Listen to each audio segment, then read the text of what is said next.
If you're watching this, then I'm probably away on my honeymoon. Tim from the future here. As you can see, my one ring that gives me absolute power, and I will only be referred to here on out as Dark Lord Hello Future Me. Now, I am no stranger to having stories I love be butchered before my eyes. It's feeding time. You'll die because of me! And what I'm not going to do is talk about the Rings of Power. It is a beautiful, rainy day today that makes me feel all happy inside, and I am not going down that rabbit hole. Yet. But sometimes, when the wind blows just right and the moon casts the perfect shadow at those precious crossroads of fate and chance, it goes right, and we get The Last of Us. And all that's got me thinking about one question. What makes a good adaptation? And what is the worst adaptation you've ever seen? Let me know down in the comments below. I know there's one on your mind.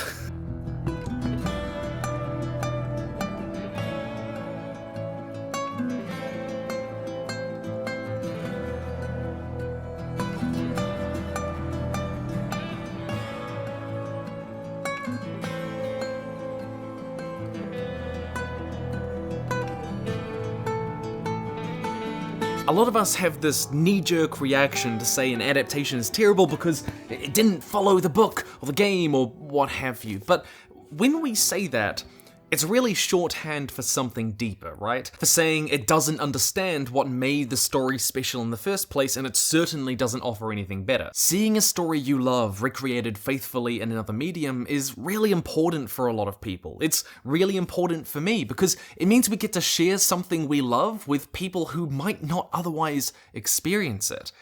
And so it hurts when one doesn't appreciate what that story was. Artemis Fowl was my Harry Potter. I grew up on these stories as they came out, and what made it so compelling, so special, was how Artemis is literally the villain in the first book, and he changes across the series. He's manipulative and often cruel and actively extorting an entire civilization for money. And yet, in the words of one wise person, you've got to be impressed by how Disney removed every element that made the books good with the precision of a neurosurgeon. They made Artemis into a hero, they obliterated the central conflict of the book, and completely changed the thematic landscape of the series. What makes a story special is usually exhibited in important plot beats. There's a reason these things happen, and so changing that plot can sometimes ruin it. And this is only the stuff that matters, right? Like, nobody's going to care if a character kicks someone instead of punches them, right? Unless, this is One Punch Man, and the punch really matters. And all of this is why I was astounded with HBO's The Last of Us, which not only executed one of the most faithful and brilliant adaptations I've ever seen, but it changed and added a hell of a lot, and I think we can learn from it in how we adapt stories going forward. Now, to be clear, not following the source material does not automatically make something bad. It is not objectively any measure of its quality. Blade Runner is probably the most famous example of this, which doesn't even share a name with Philip K. Dick's Do Androids Dream of Electric Sheep, and the film completely omits major plot points and characters and changes the story thematically quite a bit. Like, the book has a ton about religion, but Blade Runner was so good that it really transcended and became something of its own, right? Or there's Howl's Moving Castle, which Studio Ghibli reinterpreted with such a unique take that it's more seen nowadays as a Ghibli story than one of Diana Wynn's. But, let's be honest, these are rare and exceptional for the most part, especially because there's inherently something people compare it to, and it tends to be already more acclaimed books that get adapted into film. Like The Lord of the Rings or The Silmarillion, which got adapted into The Rings of Power, which I will not talk about. Do you know why a ship floats and a stone cannot? Bro, what are you talking about, man? But you really cannot get much more critically acclaimed than The Last of Us. The Last of Us is set in a post-apocalyptic world after a fungal infection has wiped out most of the human population.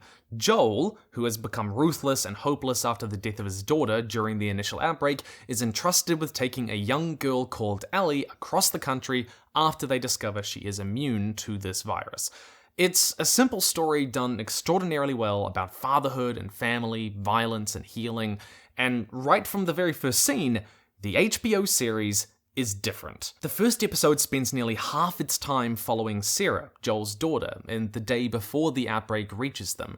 She goes to school, to town, she fixes Joel's watch, and spends time with their elderly neighbor, baking and doing homework and whatever. Almost none of this happens in the game, or if it does happen, it's not quite like this. Instead, we play as Sarah for the first section, wandering around the house. We don't go into town or anything, slowly learning the world is falling apart till Joel comes home. But the HBO series is actually taking the elements that matter here and elevating them. And that's the crucial difference. Playing as Sarah matters because it lures us into a false sense of security. We think she might even be the main playable character. She can't die. So when she does, it's all the more shocking. Positioning the narrative from Sarah's perspective in this way in the series does this to an even greater extent. In fact, by how they do it, you couldn't be blamed for thinking it's going to be told from her perspective instead of Joel's. Secondly, just spending more time with Sarah, going into town and fixing Joel's watch, demonstrates how resourceful and thoughtful she is, but also it lets us see how vulnerable she can feel, which makes us more afraid for her when it matters. This also increases the thematic parallels between her and Ellie, which are thematically critical for Joel's arc in the future. Likewise, the HBO series makes real great use of Sarah's scenes with the elderly lady to highlight the horror elements of the infection outbreak, to make us afraid. Now, they're definitely there in the game, but once more, how they change it, how they reframe it in the series, and do it from this perspective a little bit differently, it elevates what is already there. Joel's watch is also an important symbol in the story. It's one of those things that makes The Last of Us so special. See, the watch catches a bullet the moment Sarah is killed, time frozen on that precise moment of her death, and when, in a sense, Joel stops too. Later in the story, there is an iconic scene where Ellie points out that Joel's watch is broken, just like Sarah noticed that it was broken and got it fixed too.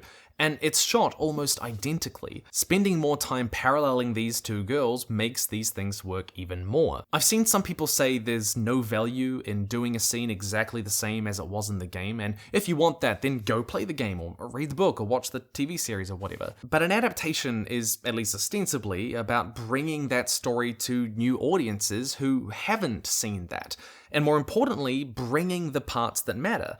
And sometimes framing and scripting and composition and directing and cinematography can be really important things that do matter. So I think it's good to see them lean into these in those most critical moments. They obviously change a lot of those superfluous details that don't matter that much, but iconic scenes like this very much do. And that's the beautiful thing about the changes and additions in the HBO series. That's all they were doing, leaning deeper into what made the story work.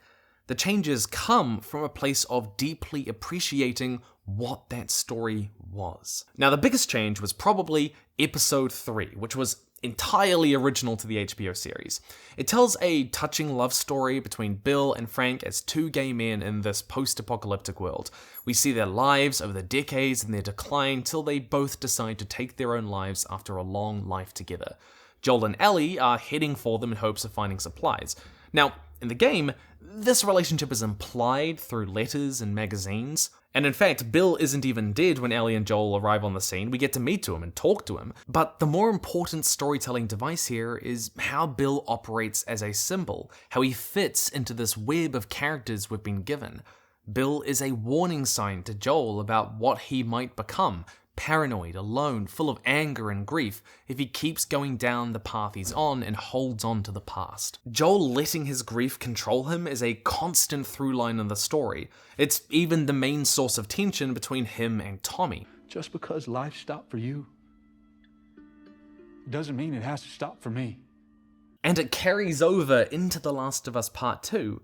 Joel, at this point in the story, is struggling to trust Ellie. He's caught up in his grief over losing Tess, but meeting Bill motivates Joel to open up a bit more with Ellie, to protect her, to try and find some hope, to figure out what he really wants. And Tess even tried to get him to do this as well, and this is just nailing that point home, right?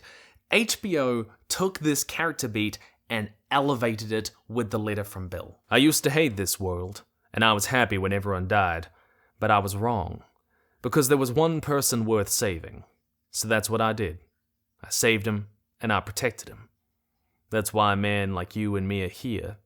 We have a job to do, and guard up any motherfucker who stands in our way. While it might have been cool to see Joel get caught up in one of Bill's traps like we do in the game, it's not really what made this story beat matter.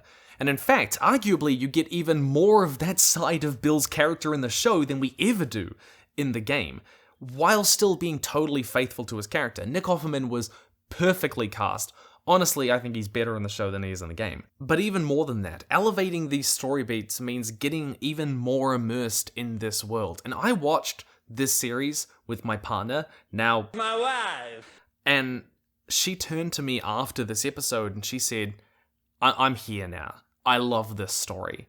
Prior to this, she was kind of lukewarm, but she saw this episode and she was like, no, I'm in. I'm tempted to call this something like thematic reading, where adaptations understand the difference between aesthetic changes and fundamental changes. We change hair colors and heights and scene orders and the phrasing of particular lines because a lot of the time it doesn't matter that much, but good adaptations understand when they do. Like, The Phantom of the Opera needs to have the guy with the half-burned face because it's really important for the themes and narrative of the work.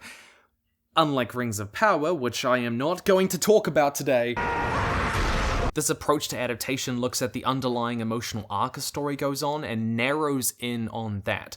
Unlike dystopian stories like, say, Fallout, The Last of Us also leans heavily into where beauty can be found in a world like this, be it in people or in the natural world, and so Bill and Frank's love story absolutely fits in with this. A similar decision was made with Henry and Sam, two characters who appear a little later on in the story.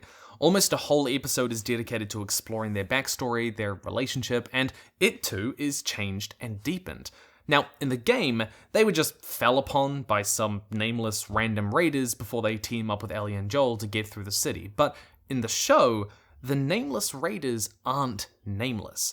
They're revolutionaries who overthrew a Fedra quarantine zone in Kansas City. Henry was an informant for Fedra in exchange for medicine, and now they're both on the run. Again, this elevates that important role Henry and Sam play while deepening the aesthetic parts of the story that matter a lot less. The critical role they play in the narrative is really quite tragic. After working to protect Sam for so long, the kid gets infected. Henry is forced to shoot him, and in his grief, he kills himself. This moment is deeply traumatizing for Ellie, who feels partly responsible because she couldn't help him, while Joel, he's always kind of insisted on just shutting down his feelings, not feeling anything, because feeling anything at all would be much worse.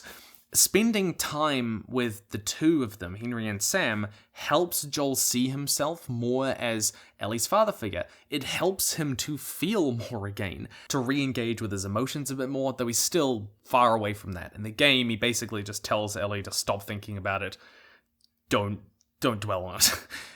But spending more time with Henry and Sam, exploring their backstory and who they are and why they're there, endears us to them even more and makes this story beat, this parallel between them and Joel and Ellie, just mean a lot more to us. Making Sam deaf and use sign language also makes them more distinct from Ellie and Joel while keeping that symbolic parallel between them that Joel sees himself in. Because all of this builds into Joel internalizing why he is taking Ellie across the country. It started out opportunistically, but now it is clearly something more. What is that? Secondly, giving the nameless raiders a face by making them this revolutionary group not only deepens the world of The Last of Us, but it feeds into the core moral question at the heart of the story. How far will people go when pushed to their limit? The leader of the revolutionaries, Kathleen, is shown to execute prisoners as she hunts Henry and Sam down, who betrayed her brother. She herself is caught up in a cycle of vengeance and violence and grief, kinda like Joel has been. Making Henry an informant for Fedra deepens that parallel between him and Joel, who is alluded to have done equally terrible things in the past, which in turn foreshadows what Joel will eventually do at the end of the series. We find ourselves, of course, naturally aligned with Joel and Henry. They're our perspective characters. We want to forgive them, to think the best of them, to justify what they have done, to believe in their humanity. but the story could just as easily have been told from Kathleen's perspective or someone else's perspective, where they are clearly not on the good side. It's a theme explored really quite vividly in The Last of Us Part 2. The HBO show, though, continues to portray this as a world of flawed individuals and not faceless factions. Not only all of this, but okay, nameless raiders and hordes of infected, they're fine, fun, immersive gameplay obstacles when you're playing the game itself. But the show has to be a lot more selective with its conflict. Deepening the antagonists here give a stronger narrative thrust from one beat to the next, cause and consequences, with characters on both sides making decisions rather than just being obstacles. And these changes which really elevate the story happen on the micro level as well as the macro, tiny wee changes to framing or phrasing. Oi. And also, there's this moment in one of the opening scenes where Joel promises pancake mix for breakfast, and then, later, Joel will say the following when he's explaining to Ellie how the outbreak originally happened. It got into the food supply. There are certain brands of food sold all across the world. Bread, cereal, pancake mix. Adaptations inherently can't be 100% faithful. In fact, trying to be blindly can backfire occasionally. This moment is not in the game, but it's a tiny little scripting callback within itself that shows they weren't just thinking about how they could bring scenes from the game to life, but very carefully about what they needed to add down to the line-by-line moment to support that translation. It's not just about faithfully following that story, but critically thinking about what needs to be added, changed, or cut to elevate that story. One of the obvious challenges with adaptations like this is gameplay. It simply would not work to have Joel fighting hordes of infected or sneaking through sewers for hours at a time like we do in the game. Without player agency, it's just not that interesting on screen, so instead the writers have to be more selective and chose the instances of infected and human enemies which could carry more narrative weight. The soldier at the border, the infected horde killing Tess instead, the infected turning Sam, the bloater in Kansas City, David the cannibal, the Fireflies. A good adaptation doesn't just understand the story you're using, but the medium you're trying to adapt it to, the strengths and its weaknesses. This is also why live-action anime films look notoriously terrible.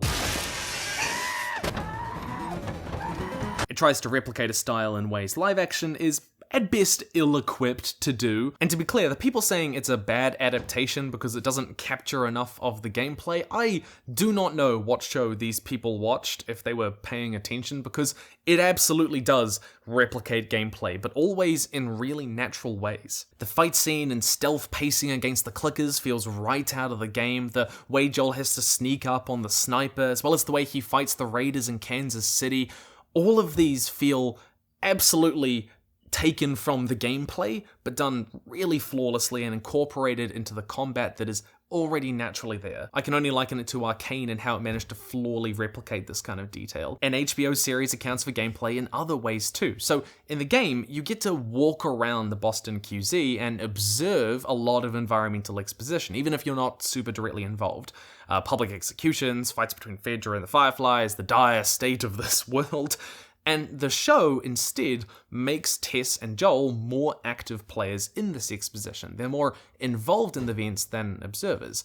Book adaptations actually follow similar issues. You might have 500,000 words, so things have to be condensed. The meaning has to be extrapolated. This is also why I'm really interested to see how they handle The Last of Us Part 2. No spoilers, but how they structure the perspectives in the narrative is crucial for the themes of the story. And I don't know if they'll be able to replicate that perfectly, stripped of player agency. I think they would need to restructure it, though I'm not quite sure how. There's also the element of hindsight. So we'd see Jackson in the show where we never did in the game, but that wasn't really by design, and it certainly wasn't something that made the game better. We actually wanted to go inside Jackson, but we ran out of money and time, so we go to the power plant. And this time we knew exactly where it was going to go. There were tracks we could lay, things for Ellie that would better establish the character she becomes in the future. Again, it establishes you could live a comfortable, healthy life in a thriving community if you just give up on this quest. Or, if you finish this quest successfully, there's a place to return to. The HBO series wasn't just aware of the story they were adapting, but where that story was going to go in The Last of Us Part 2, where they weren't really aware when they were originally designing the story in the first game. And beyond that, it gives a symbolic and narrative endpoint for the story. You know, a point of tension where we can hope, oh, just stay here, come back, don't worry about it. This is a nice place, stay here and be happy and bond and be dad and daughter, it'll be so much better. That is a really powerful feeling to have. It's an anchor. And so when they go, it's like, I can only see this going badly. But you know what gives me bad feelings? The rings of, no, I'm not going to talk about it. There is also Joel's violence, and I should have got a golf club or something. Now, in the game, you are implicated in Joel's brutality. It is excessive, it is gruesome, it is dark, and he is ruthless. You get this pervasive sense of what he is capable of the entire game as you shove knives through the eyes of your enemies and butcher them with machetes. The show makes him a little tamer. It hints at his violent tendencies a lot more. You could argue something is lost here thematically, especially given what he does at the end of the game, that we don't quite get the full picture of Joel as this man not fully in control of his emotions in a very dangerous way. But I think this kind of like toning back for most of the series was very intentional. Because in the game, you become numb to his excessive violence after a while. It becomes unexceptional, excusable, normal. Only showing Joel's violent tendencies a handful of times makes each of those times hit a lot harder. Joel torturing David's men shows us this violence comes from a deeply emotional, protective, but also selfish place. But also that in that extreme place, there is no room for mercy. It's not just how he is. Yes, his healing involves him becoming more caring and more of a father figure, but it also kind of involves him leaning more into the violence. We want to think Joel only does what is necessary, but these scenes offer that maybe it's not just that, especially at the end. That contrast really matters, especially because we have already been exposed to this kind of violence through characters like Kathleen, except they were antagonists. And again, I think that was purposeful to color our perception of Joel, who does these kinds of things, at the end of the series. And again, I think that was purposeful. The Last of Us is full of parallels between characters, and revealing an unexpected parallel can be really powerful. The last thing I need to mention is the rings of... No, the music. I need to talk about the music. The Last of Us has an iconic theme. It's great, right? The guitar speaks to the connection Joel and Ellie have over it, and it being a single instrument speaks to the loneliness of this post-apocalyptic world, as well as Joel's country rural background. And the tune itself is somber and full of memory, speaking to the losses we have along the way. I am so happy they didn't change the theme, right? That they worked with it. The Halo TV series apparently didn't use what is arguably the most iconic game soundtrack of all time, and that also reflects the story perfectly. See, for me, creative decisions were made for a reason, and getting rid of or changing creative decisions in the original work means getting rid of that reason too. Sometimes the reason doesn't matter, but here, it really does. And sometimes people want to do something that's different but equally as good or even better. You know, look at Blade Runner. Terrible adaptation, fantastic film. But, and you might disagree with me here, but I get frustrated with pointless changes. Like, I really appreciate how they made Joel and Ellie dress and look like their game counterparts. It's not a hugely important part of the story, it's a mostly aesthetic thing. But I like being able to look at adaptations and go, hey, that is the story I love in all the ways that matter and all the ways that don't. It feels, for me, more like the creators and writers are sharing their love for the story with me, that we share together, and if that's not at least part of what an adaptation is meant to be, I don't know what is. I tend to be a bit more conservative here. If there's not a reason to change something, why change it, especially if you're not offering something better? For me, paying attention to little details like the color of Ellie's shirt or Joel's hairstyle costs no money, no time, very little effort, but it shows you believe in what the story originally was, even in the little details. There are reasons for changing these things, but I tend to want more of a reason than just why not? Of course, none of this means the show is perfect. Ironically, despite taking its time with significantly less important beats like Bill and Frank or Henry and Sam earlier in the season, this final episode is oddly rushed. Scenes that could have been deepened or extended, threads of tension that could have been teased out a bit more, were instead moved through pretty quickly. Basically, Ellie is taken to create a vaccine, but the operation will kill her, and she doesn't know that. Joel then massacres everyone in the hospital to get her out. The show does this in a very touching way, using the somber, ponderous Last of Us theme that paints the violence here as painful no matter which way you look at it, and I think they captured the moral ambiguity of this moment really well, even if I think they could have gone harder on Joel's excessive violence here, even though Marlene's death was executed brilliantly. Executed. But I also remember being really immersed while Joel was carrying Ellie from the hospital, sirens blaring, soldiers following behind. This moment was even more important than Joel's fight up the hospital to get her for me. He was speaking to her the same way he did to Sarah at the beginning of the game, carrying her in his arms. This is drastically shortened in the series in a way that I wasn't really expecting. I think it should have been drawn out a bit more. It was one of those moments that made the story special. And this brings us to the end, where the discussion is over, and I'm certainly not going to talk about the Rings of... Okay, I'll talk about it a little bit, just a little bit. I can't talk about too much, or I will go on and on for 3 hours, and I can't do that here. I can't do that now, okay? I have my wedding coming up. Nope, can't work on that. As an adaptation, The Lord of the Rings, The Rings of Power, is constantly undercut by this sense of, why would you do it like this? Why are you telling this story the way you are? Very few of the changes seem to come from a deep understanding or love of the original source material. Like, for example, the Númenóreans are an island of humans who are supposedly the greatest, most brilliant people on the planet, but they're also deeply arrogant and supremacist because of that. That is their downfall, and it's a criticism of this kind of thinking. But they're portrayed as idiots in the series for the most part, and this is to say nothing of the village in Mordor, which they centered so much of the story around for some reason. Then there's the hobbits, whose entire story feels like Jeff Bezos said, hey, it's Middle-earth, people like hobbits, it needs hobbits, rather than because they need to be there. The additions and changes do not elevate the story that was already there, and a lot of them are not aesthetic changes, but fundamental ones, and they certainly do not offer anything better in its place, like Blade Runner. Even if you separate the series from it being a Lord of the Rings property, even if you take that all away, it is not that great. The term I keep coming back to is consistently underwhelming.